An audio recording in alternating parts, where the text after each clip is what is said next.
Some of the most accurate ancient maps are impossibly wrong. The planet itself holds the key to this paradox, and by the end of this, you will understand the hidden force that silently redrew our world. How could master cartographers chart coastlines with stunning precision, yet place entire continents where they could not possibly be? What if the North Star they sailed by was not the same one we see today? This is the story of the Earth's shifting spine, a slow geological dance that broke the maps of antiquity and scrambled human history. Have you ever wondered how much of the past we have misunderstood? Our planet's solid ground offers an illusion of permanence, but beneath your feet lies a hidden reality. Deep within the Earth, a colossal engine is constantly at work. A spinning sphere of molten iron and nickel, the core, churns with immense energy. This motion generates our planet's magnetic field, a vast, invisible shield that deflects cosmic radiation and guides migratory animals. Think of this magnetic field as the Earth's fundamental spine, an axis of power that defines our global orientation. Yet this spine is not locked in place. The entire solid outer shell of the planet, the crust and mantle, can slowly slide over the liquid outer core. Imagine a spinning top that begins to wobble, its axis tracing a slow circle. This is the essence of a process scientists call true polar wander. It is not the magnetic poles wandering, but the entire rocky planet gradually repositioning itself around its spin axis. Over millions of years, the geographic locations of the North and South poles can drift across the globe. Continents that once lay at the equator can slide toward the poles, and land masses that were frozen can shift into temperate zones. This is a reorientation of the entire world, a slow-motion dance that reshapes the very definitions of North and South. To understand how ancient maps could be so precisely wrong, we must first accept that their world, the very ground they stood on, was fundamentally different from our own. This magnetic memory, preserved in stone and clay, forms a timeline of the Earth's deepest movements. Think of a single volcanic eruption. As lava spreads and finally cools into solid rock, the tiny iron-rich minerals within it act like countless microscopic compasses. In that molten state, they are free to move, and they all swing to point directly at the magnetic North Pole. The instant the rock solidifies, those compass needles are frozen in place, forever capturing a single moment in the life of our planet's magnetic field.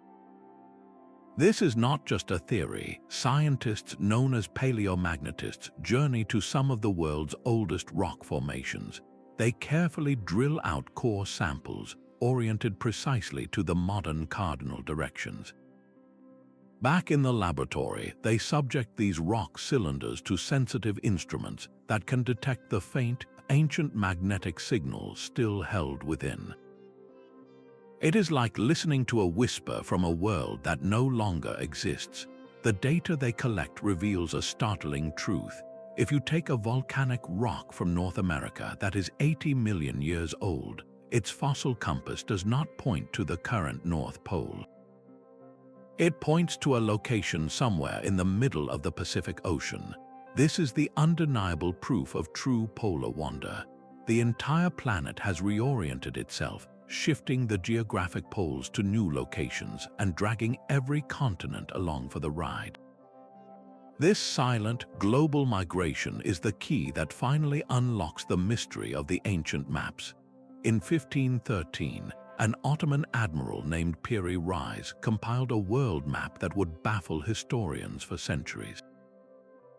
He did not claim it as an original work. Instead, he wrote openly of consulting much older source maps, some dating back to the Library of Alexandria itself. The section showing the eastern coast of South America is rendered with a precision that seems impossible for his time, but the real mystery lies to the south. The map depicts a vast, connected landmass where none should exist according to the knowledge of his era. It shows a coastline free of ice, a place that looks nothing like the frozen, isolated continent we know today as Antarctica. This land would not be officially discovered for another 300 years, so what was Piri Reis looking at? His own notes suggest he was copying charts from an age when this southern land was known and mapped. This presents a profound puzzle. How could ancient mariners have mapped a continent that has been buried under miles of ice for millions of years? The answer may not lie with the map makers, but with the planet they were trying to chart. If the Earth's spin axis was in a different position during that ancient era, the geographic poles would have been in different locations. The land we now call Antarctica might not have been centered over the South Pole. It could have been positioned further north, its coasts lying in more temperate, ice-free waters accessible to ancient explorers. The Piri Reis map is not a perfect satellite image of the past, but it could be a ghost. A faded copy of a copy, depicting a world that literally turned away from its creators, a world where continents had not yet completed their slow drift into their modern, frozen positions. This single document is a staggering clue, a preserved memory of a planet with a different face. For over 1,000 years, the name Ptolemy was synonymous with geographic truth. His work, the Geographia, was the ultimate authority, a master text filled with precise coordinates for cities, mountains, and coastlines. Generations of explorers set sail with his maps, trusting his calculations as gospel. Yet when they reached their destinations, something was profoundly wrong. The known world was not where Ptolemy said it should be. The Mediterranean Sea, which he charted with such confidence, was inexplicably stretched. The continent of Asia was positioned much too far to the east. For centuries, the blame fell squarely on the ancient scholar himself. Historians assumed his data was flawed, his sources unreliable, or his mathematical models simply primitive. But this explanation creates its own mystery. How could a mind so meticulous, a system so comprehensive, be so consistently and dramatically incorrect? The coordinates were precise, but the world they described had seemingly moved. What if the fault lies not with the mapmaker, but with the planet? If the Earth's rotational poles shifted even slightly in the centuries between Ptolemy's time and the age of exploration, the entire grid of latitude and longitude would be thrown into disarray. A city that Ptolemy recorded as being at one specific latitude would, after a polar shift, be found at a completely different one. His calculations were not wrong. They were simply frozen in time, a perfect snapshot of a world that no longer exists. His map was not an error, but a relic. It captures a single frame in the Earth's slow, majestic wobble, a celestial alignment from the 2nd century that has since been redrawn by the planet's restless spin. This forces a staggering reevaluation of history. We are not looking at the mistakes of an ancient genius, but through his eyes at a world that has literally turned away from us. Just 1 year before Piri Reis crafted his enigmatic chart, another cartographer produced a map that defies all logic. In 1531, Oronteus Finaeus published a world map that depicts Antarctica not as a blank, frozen wasteland, but as a living, breathing continent. His chart shows a landmass cradling the South Pole, complete with flowing rivers, towering mountain ranges, and deep indentations along its coast that look suspiciously like fjords. The most shocking detail is the interior, which is largely free of ice. For centuries, this was dismissed as pure fantasy, the work of a European imagination filling in the unknown with educated guesses. Yet modern technology has turned that assumption on its head. When scientists began using seismic and radar equipment to map the actual land beneath Antarctica's 2-mile thick ice sheet, they found a landscape that mirrors the Finaeus map with unsettling precision. The mountain ranges are there, the river valleys are there, carved by ancient water flow. The subglacial topography confirmed what the cartographer had drawn on parchment 400 years earlier. How could he have possibly known? The idea that he simply guessed correctly is a statistical impossibility. This is the Oronteus Finaeus paradox, a map that is impossibly accurate for its time. The conventional explanation collapses under the weight of the evidence, but if we apply the concept of a shifting planetary spine, the paradox begins to resolve. If the Earth's rotational poles were in a different position several thousand years ago, the land we call Antarctica would not have been centered over the pole. It could have drifted into a slightly more temperate zone, its colossal ice sheets receding to reveal the very river valleys and coastlines that Finaeus so carefully recorded. His source material would not have been guesswork, but genuine ancient charts passed down from a forgotten era of exploration, an era when sailors could actually sail along these coasts and map what they saw. This single document does not just challenge our ideas about ancient mariners, it forces us to reconsider the entire timeline of human discovery and the very stability of the world we think we know. The Zeno Map reads like a ghost story written in coastlines and phantom islands. Published in the late 1300s, this Venetian chart claims to document real voyages across the North Atlantic. Yet it is a cartographic paradox. It shows a Greenland with a shape that is startlingly accurate for its era, a feat that should have been impossible for medieval sailors. But right beside this real landmass, the map places islands like Friesland and Icaria, places that have never existed in the known world.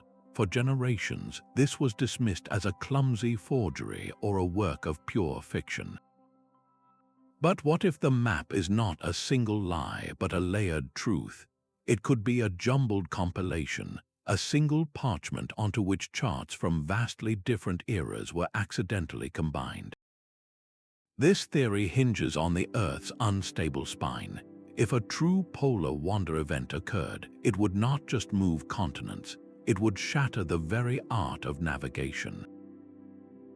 The North Star, the constant guide for every ancient mariner, would slowly drift across the heavens. Magnetic compass readings would become increasingly unreliable, pointing toward a pole that was no longer where it used to be.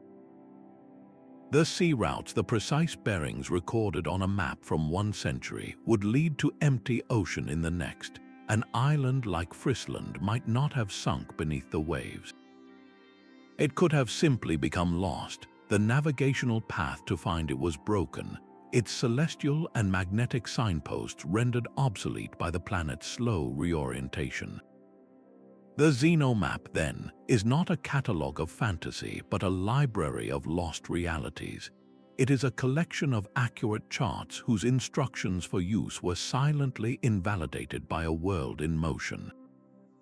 The sea holds secrets of entire fleets that sailed into oblivion. Ancient Egyptian records speak of a mighty armada dispatched by Pharaoh Senusret III, a squadron of 40 ships that left port on a routine mission and were never seen again. Centuries later, the colossal treasure fleets of the Chinese Admiral Zheng He, vessels larger than any European ship of their time, simply vanished from historical records after their final voyages. The official explanations have always been storms, piracy, or mutiny, but these convenient answers ignore the fundamental tools of every ancient mariner. Their survival depended on two constants, the fixed stars in the night sky and the unwavering needle of the magnetic compass. Now imagine a world where one of those constants begins to fail. A slow, creeping shift in the Earth's magnetic pole would not announce itself with earthquakes or storms.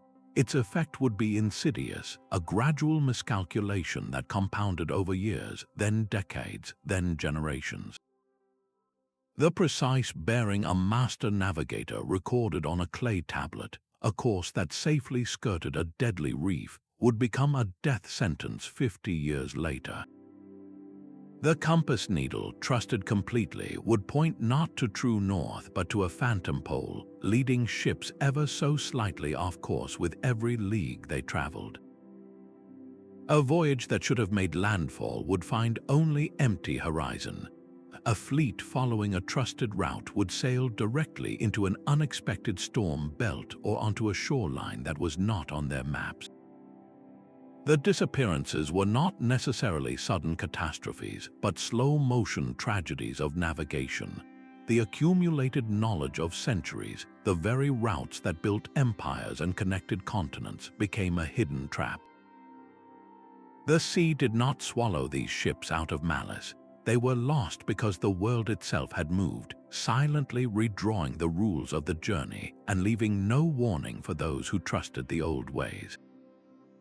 These architectural marvels were far more than just buildings. They were cosmic clocks and divine compasses designed to bridge the earthly and the celestial.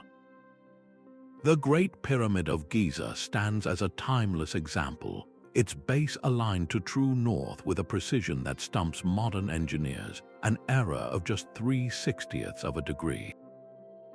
This was not an accident of construction. It was a deliberate, sacred act, a permanent anchor to the heavens. So what happens when that heavenly anchor begins to slip? A temple whose central corridor once framed the unmoving pole star would, over generations, find that same star drifting slowly out of view. The perfect alignment was broken. This creates a profound new lens through which to view archaeological mysteries. Many ancient sites, from the temples of Egypt to the stone circles of Europe, show clear evidence of multiple construction phases. A wall is torn down and rebuilt a few degrees off its original axis. A new gateway is cut into a different alignment. For decades, we interpreted this as simple renovation or repair. But what if it was recalibration? These could be the frantic, generational efforts of priests and astronomers to re-sync their holiest sites with a cosmos that would not stand still. They were not fixing crumbling stone. They were chasing a moving north. Each realignment was a desperate attempt to restore a broken connection to the gods, a silent testament written in stone that the sky itself was changing. Our deepest cultural memories are written in the language of catastrophe.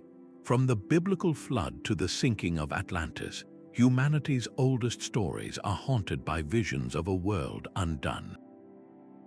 The Greeks told of Phaethon, a youth who seized the reins of the sun chariot only to lose control, setting the earth ablaze and scorching the very soil.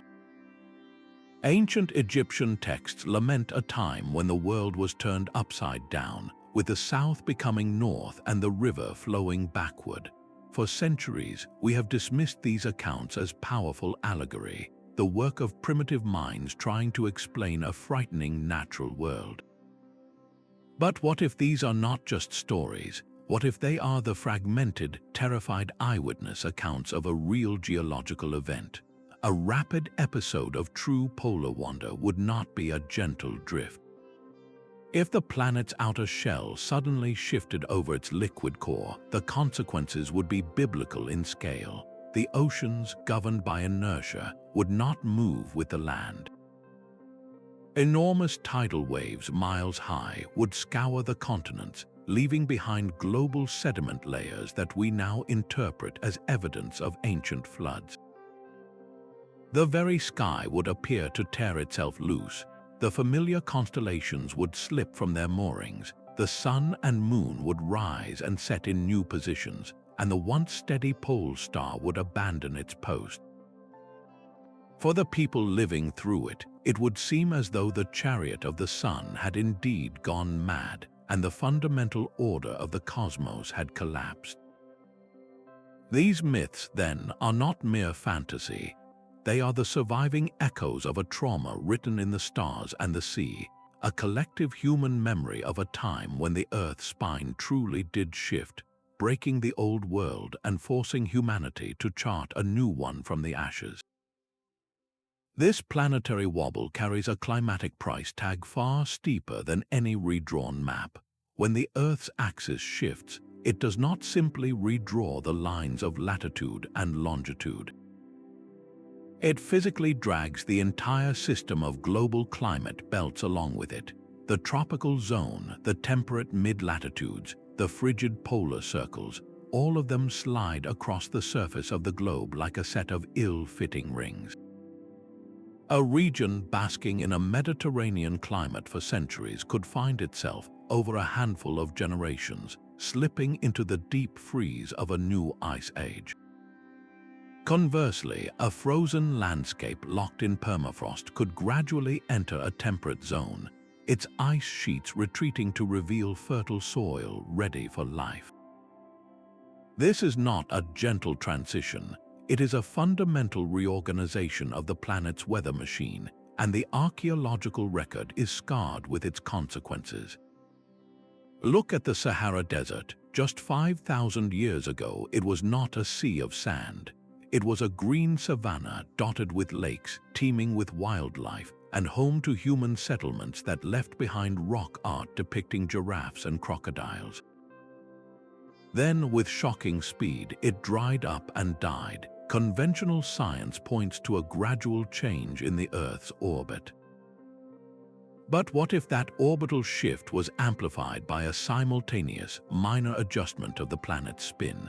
A slight polar wander could have been enough to nudge the monsoon belts off their ancient courses, starving the green Sahara of its life-giving rains and creating the desert we know today. This same force could also explain sudden booms. A civilization struggling in a marginal environment might suddenly find its homeland shifted into a Goldilocks zone of perfect rainfall and temperature. Their subsequent explosion in wealth, art, and architecture would appear in the historical record as a triumph of human spirit, but it might equally be a triumph of geologic luck, a golden age triggered by the planet's slow rebalancing act. The rise and fall of empires, the migrations of whole peoples, the birth of agriculture in new regions, these events were not dictated by human ambition alone. They were choreographed by the silent, inexorable tilt of the world.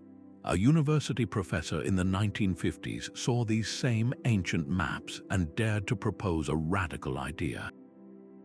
Charles Hapgood, a historian, looked at the Piri Reis and Oronteus Finaeus charts not as errors but as evidence.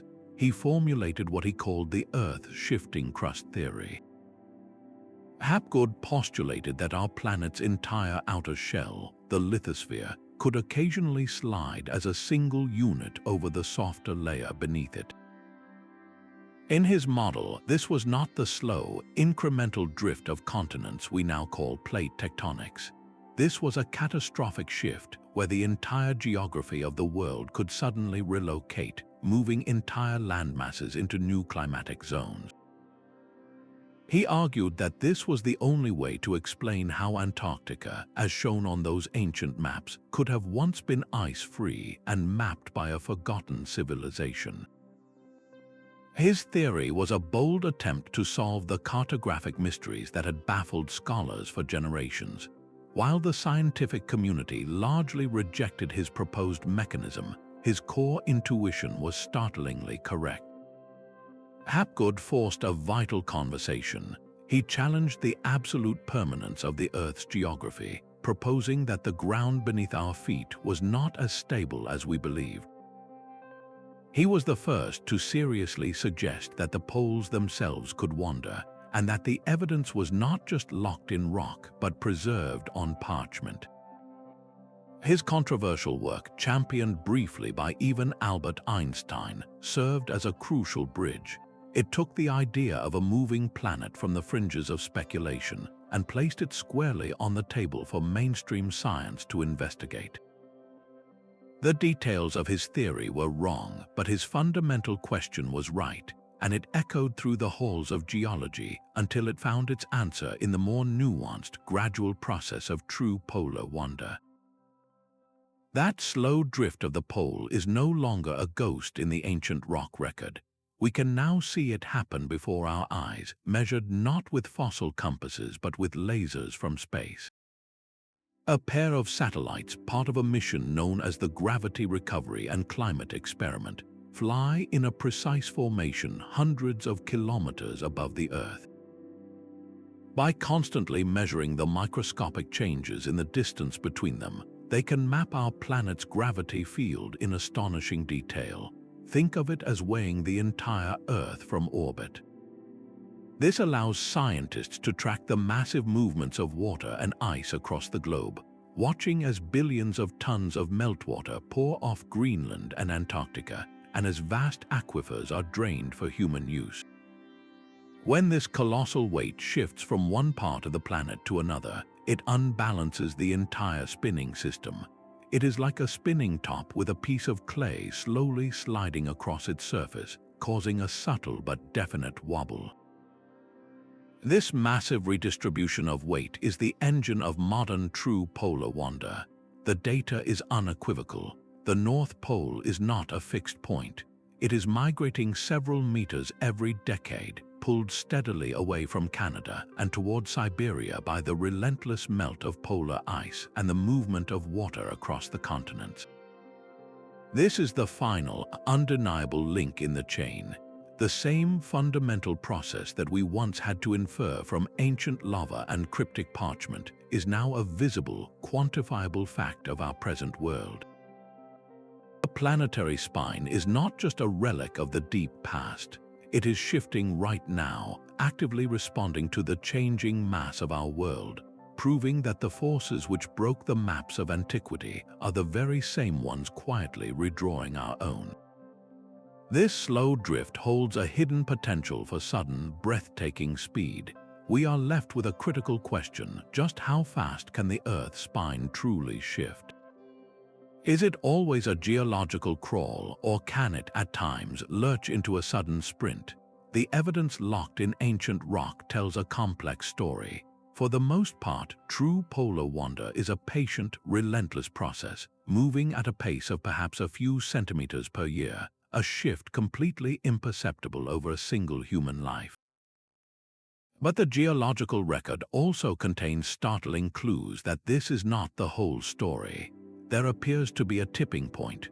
When a sufficiently massive weight is redistributed on or within the planet, the entire system can become unbalanced, triggering what scientists call a true polar wander event. Imagine a spinning top that is perfectly balanced. Now place a single, heavy drop of water on one side. The top will slowly begin to wobble, its axis tracing a new circle. The Earth responds in a similar way to colossal changes in its mass distribution. The formation of a supervolcano, where billions of tons of magma surge upward into a colossal dome, can act like that drop of water. Even more relevant to our world today is the rapid disintegration of a continental ice sheet. Picture the ice cap covering Greenland, a frozen mass 2 miles thick in places, containing enough water to raise global sea levels by over 7 meters. That ice is not just water, it is an immense weight pressing down on the continent. If it were to melt rapidly, that colossal weight would be lifted and redistributed into the world's oceans. This is not a gentle adjustment. It is like removing a heavy weight from one end of a balanced seesaw. The entire planet would respond, seeking a new rotational balance. The result could be a geologically swift shift of the poles, not over millions of years, but over centuries, or in a truly extreme scenario, within just a few decades. This possibility transforms the entire concept. It ceases to be a slow geological curiosity and becomes a force capable of rewriting the rules of our world within the span of a few human generations. The ground we stand on, the sky we navigate by, the very climate that defines our civilizations, all of it could be fundamentally redrawn not in some distant future, but within the lifetime of our grandchildren. This silent drift of the poles forces a fundamental rewrite of our history books. Every ancient civilization that aligned its temples to the stars or timed its harvests by a constellation's rise was using a cosmic clock, one that we have always assumed was perfectly reliable. But that clock was built on a moving foundation, an Egyptian priest carving an inscription to mark the heliacal rising of the star Sirius. Its first appearance in the dawn sky on the spring equinox was capturing a precise celestial alignment. For that event to occur, the Earth had to be tilted at a very specific angle in its orbit around the Sun. If the planet's rotational axis has shifted since then, even by a small amount, the date of that equinox would slide across the calendar. The inscription is not wrong. The sky that priest saw was real, but the date we have assigned to his observation, based on our modern, stable sky model, could be centuries off. We have been trying to fit an ancient key into a lock that has been subtly reshaped by time.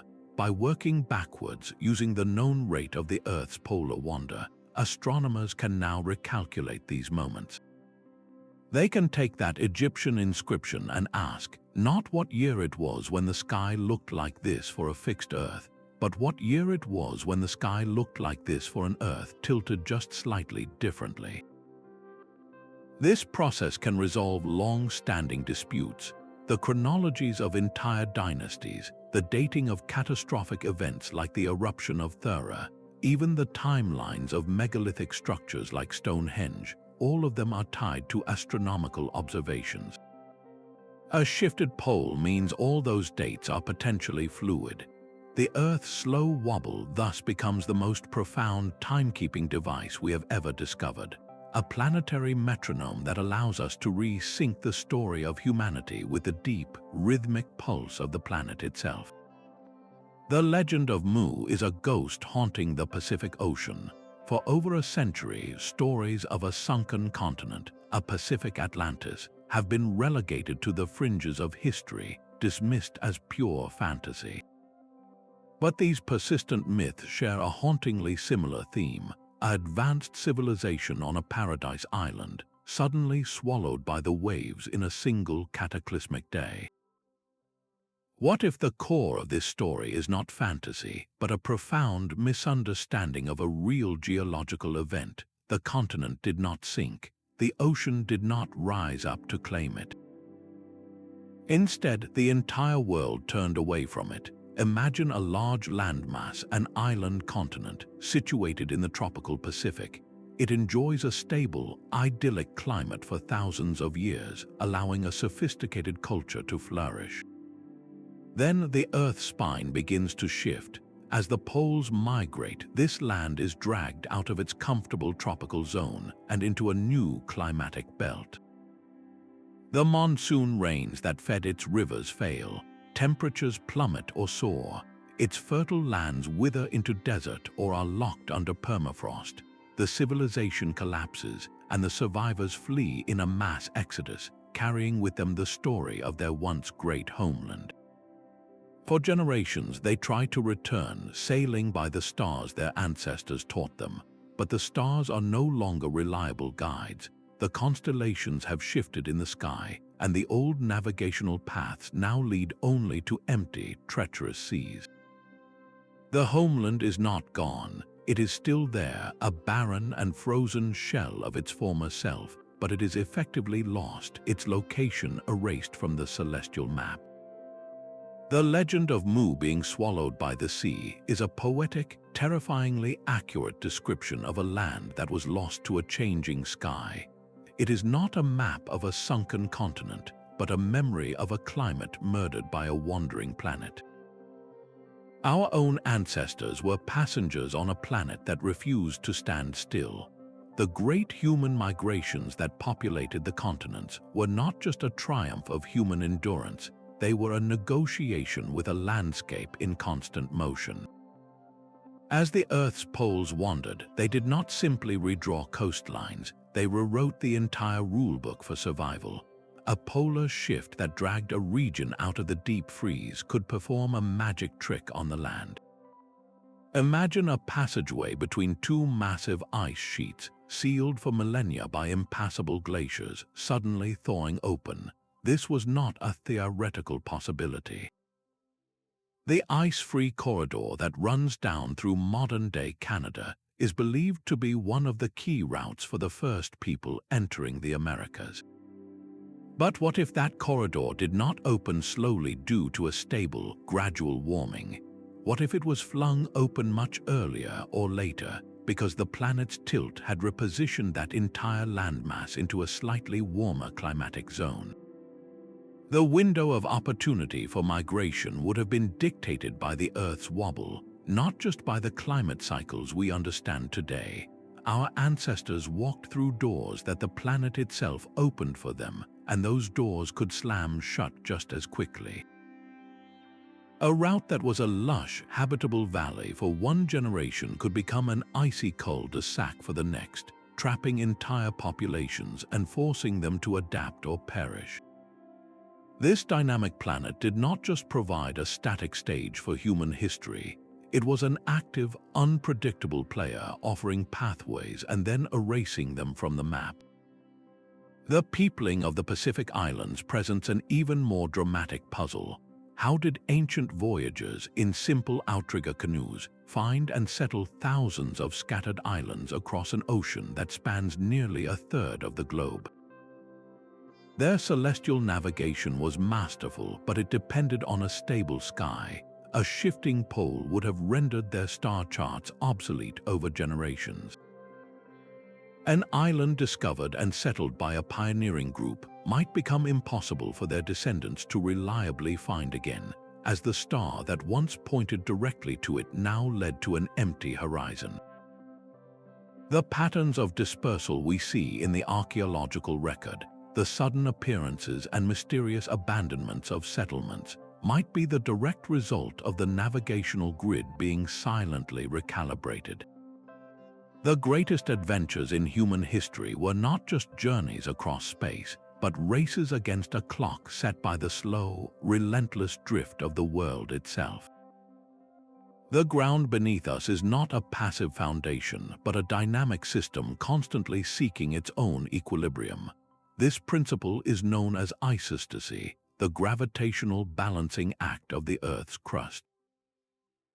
Think of the planet's outer shell not as solid rock fixed in place, but as a collection of colossal rafts floating on a denser, more malleable layer beneath.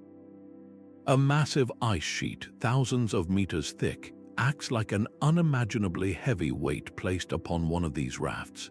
It presses the entire continent downward into the underlying mantle. For thousands of years, much of North America and Europe lay buried under such a crushing load of ice. Then the climate warmed and the ice began to melt. The colossal weight was lifted, and just like a boat rising in the water after a heavy cargo is unloaded, the land itself began to rebound, slowly pushing back upward. This is not a rapid springing back, but a profound, viscous recovery that continues to this day. The entire landscape of Canada and Scandinavia is still rising, centimeter by centimeter, every year, reclaiming the height it lost under the glacial burden. This continental scale rebound is more than just a local geological curiosity. It is a massive redistribution of the planet's mass. When billions of tons of rock slowly rise in one part of the world, it unbalances the entire spinning system. The North Pole, sensitive to these vast shifts in weight, begins to migrate in response. The ancient maps were fractured not in a single violent event, but by this slow, grinding recovery from the last ice age.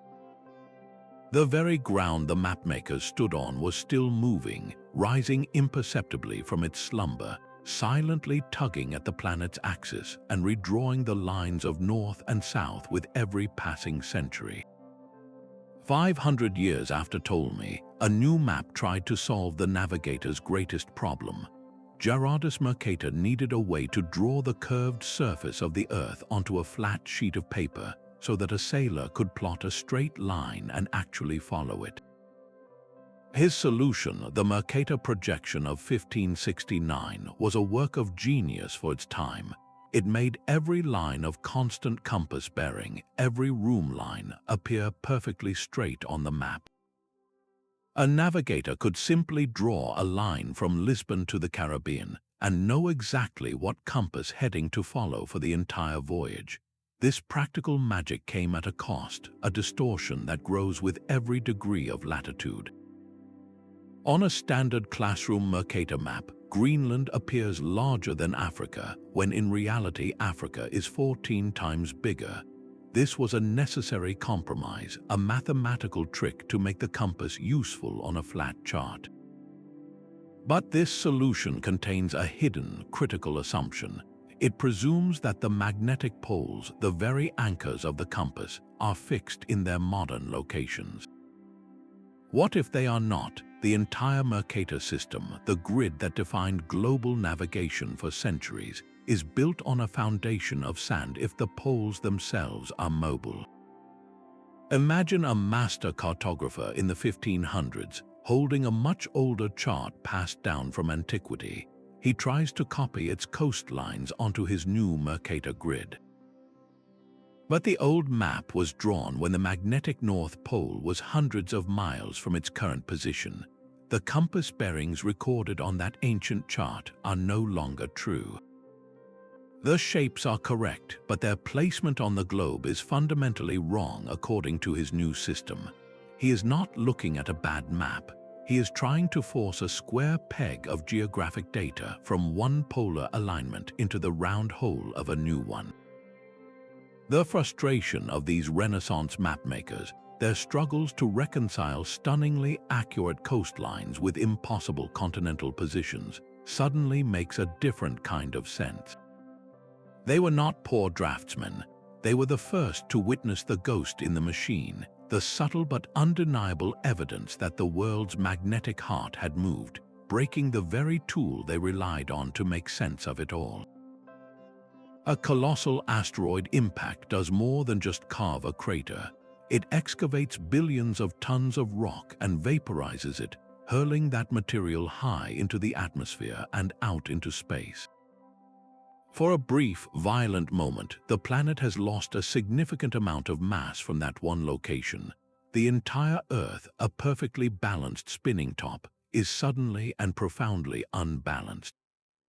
Advanced computer simulations reveal that such a massive, instantaneous redistribution of material can cause the entire planet to wobble, its rotation axis lurching in a new direction before slowly settling back.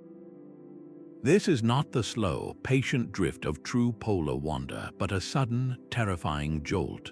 A supervolcanic eruption can produce a similar, though slightly slower, effect.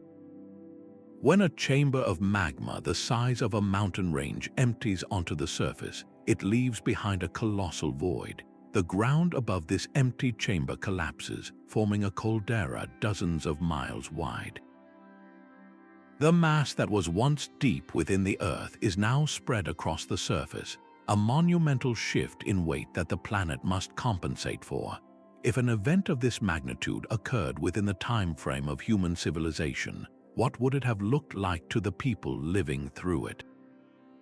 Their entire reality was built on the consistency of the heavens. The sun rose in the same place each morning, and the pole star was a fixed, guiding light. Then, in a single day, that certainty shattered. The sun might not have appeared to rise at all, its path across the sky seeming to stall as the world literally tilted beneath their feet. The stars would have swirled in a dizzying dance, and the ground itself would have trembled with a violence beyond any earthquake. This is not science fiction. It is the predicted outcome of a rapid polar shift, and it matches the details of our most ancient and universal cataclysm myths with chilling accuracy. Cultures across the globe with no possible contact tell stories of a time when the sun stood still in the sky. The biblical book of Joshua describes this exact event. Babylonian and Chinese texts speak of a world plunged into chaos, with the sky falling and the pillars of heaven shaking. The search for a geological smoking gun, an impact crater, or a supervolcanic caldera with an age that aligns with the collapse of multiple ancient civilizations is one of the most compelling quests in modern science. Finding it would mean that our oldest stories are not allegory, but eyewitness reports from the day the Earth's spine truly broke. That digital time machine now sits on our computer screens. Programs like Stellarium can rewind the stars, but to see what the ancients truly witnessed, we must input one crucial variable, the wandering pole.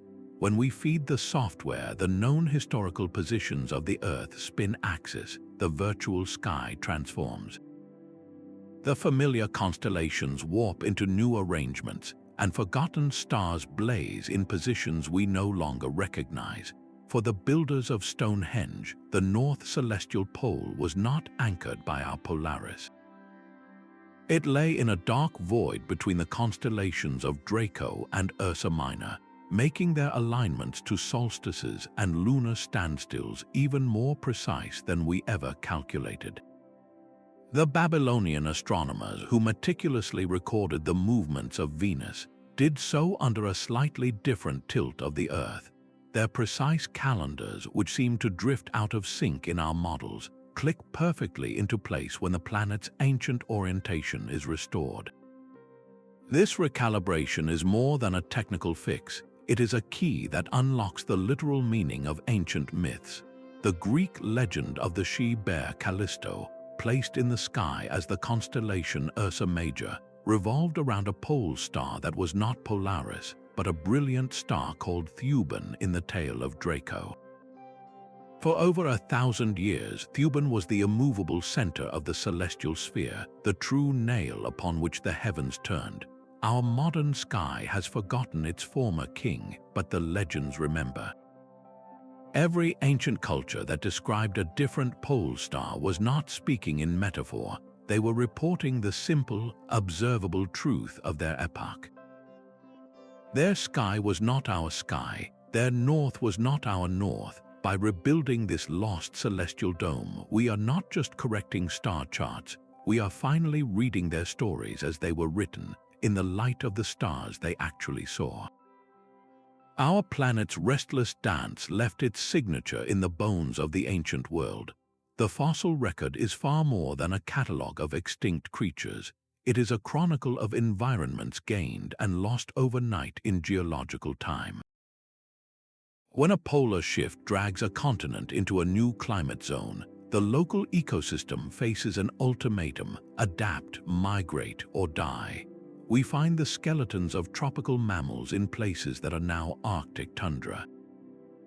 We uncover the fossils of cold water sea creatures in rocks that now lie near the equator. These are not random errors in the geological ledger.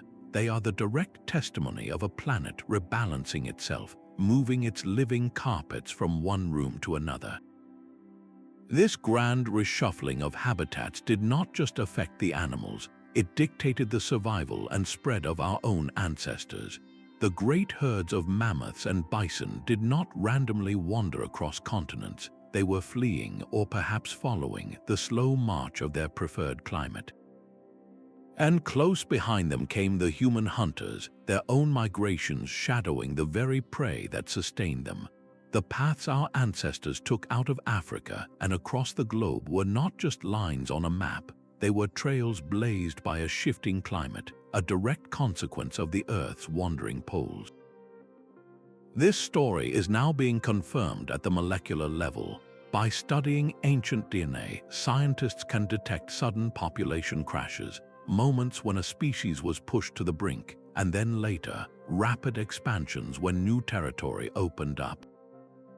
These genetic bottlenecks and explosions align perfectly with the timelines of major climatic upheavals, many of which can be linked to the planet's changing orientation. Life itself, from the smallest microbe to the largest land mammal, has been in a perpetual state of adaptation to a world that refuses to stand still. The ground may feel solid, but the history written in stone and blood tells a different story. a story of a dynamic stage where the very concept of north was a moving target. The same forces that scrambled ancient star charts are actively recalibrating our modern world. We have entered an era where human activity is not just changing the climate, but the planet's very rotation. The Greenland and Antarctic ice sheets, colossal reservoirs of frozen water, are melting at an unprecedented rate. This is not merely a rise in sea level, it is a monumental transfer of weight. Billions of tons of water, once locked in place over the poles, are being poured into the world's oceans. This massive redistribution unbalances the spinning Earth, much like a spinning top becoming lopsided if a piece of clay slides across its surface. The North Pole is responding by shifting its path, accelerating its migration from Canada toward Siberia. This is no longer a slow geological process. It is a direct and measurable consequence of our warming climate. The implications reach far beyond theoretical geography. The global positioning system, the invisible grid that guides our cars, our phones, and our commerce, is built upon a precise model of the Earth's shape and rotation. The satellites overhead constantly broadcast their location, and your device calculates your position based on the time it takes for those signals to arrive. This entire system depends on knowing exactly where the Earth's rotational pole is at any given moment, but the pole is moving and its path is becoming less predictable. To maintain the stunning accuracy we take for granted, engineers must constantly update the complex models that power GPS, feeding in new data about the pole's latest position. The silent drift that rendered ancient compasses obsolete now forces us to perpetually recalibrate our most advanced navigation technology. We are in a relentless race to keep our digital maps aligned with a physically shifting planet, a poignant full-circle moment where the same force that broke the parchment maps of antiquity is now challenging the integrity of our own. These scattered clues from maps, myths, and monuments are not random errors. They are pieces of a single, colossal puzzle. The impossibly accurate coastlines on the wrong continents, the temples that lost their celestial alignments, the universal stories of a world turned upside down, they all point toward one inescapable conclusion. The ground of history itself is unstable. We have been trying to read the story of our past on a page that is still moving. The evidence does not require a lost super-civilization with impossible technology. It points to something far more profound, the simple, stubborn resilience of humanity itself. Our ancestors were not primitive or mistaken. They were astute observers of a world in flux, constantly revising their knowledge as the stars drifted and the climate transformed. Their maps were correct. It was the world that drifted away from the map. Each chart is a fossil, not of a forgotten people, but of a forgotten planetary orientation. They are snapshots of a different Earth, a world with a different north, a different south, and a different face looking up at the stars. This realization changes everything. It means the past is not a fixed point we have left behind, but a moving target we are only now learning to track. This revelation fundamentally redefines our place in the cosmos. We are not the protagonists of a story unfolding on a fixed and permanent world. The very ground we build our civilizations upon is a raft adrift on a sea of molten rock, and the celestial dome we navigate by is a slowly rotating carousel of stars. Our deepest human instinct is to seek stability, to build monuments and draw maps that we believe will last for the ages. Yet the planet itself operates on a different timescale, one where permanence is the true illusion. The continents are not just drifting apart from each other on their tectonic plates. The entire system, the entire rocky shell of the world, can and does pivot around its axis, redrawing the global map of climate and cardinal directions in a process that never truly stops. This understanding forces a new kind of humility upon us. It teaches us that our knowledge, no matter how advanced, is always provisional. The most accurate satellite map we can produce today is merely a single frame in an infinitely long movie. It is a perfect snapshot of a world in motion, destined to become obsolete not through human error, but through the silent planetary forces that have been at work for billions of years. This is not a cause for despair, but for a deeper connection. We are not separate from a static Earth. We are passengers on a living, breathing, and dynamically shifting planet. Our history is woven into its geological tapestry, our fates intertwined with its slow, majestic dance through space. The same forces that broke the maps of antiquity are still at work, quietly reminding us that the only true constant is change itself. From the cryptic lines of the Piri Reis map to the real-time data from our satellites, the evidence converges into a single, undeniable truth. The Earth's spine has shifted, and in doing so, it shattered the world our ancestors knew, forcing a perpetual redrawing of history itself. This is far more than a geological curiosity. It is the fundamental key that unlocks the deepest puzzles of our past.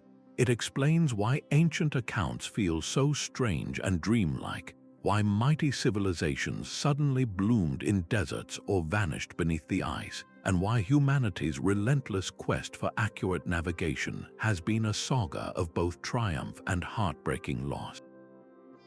The ground we build our cities upon, the very foundation of our reality, is more fluid and alive than we ever dared to imagine. If this journey through our planet's hidden past has captivated you as much as it has me, I would love to hear your thoughts in the comments. And be sure to subscribe to unravel more of history's greatest mysteries together.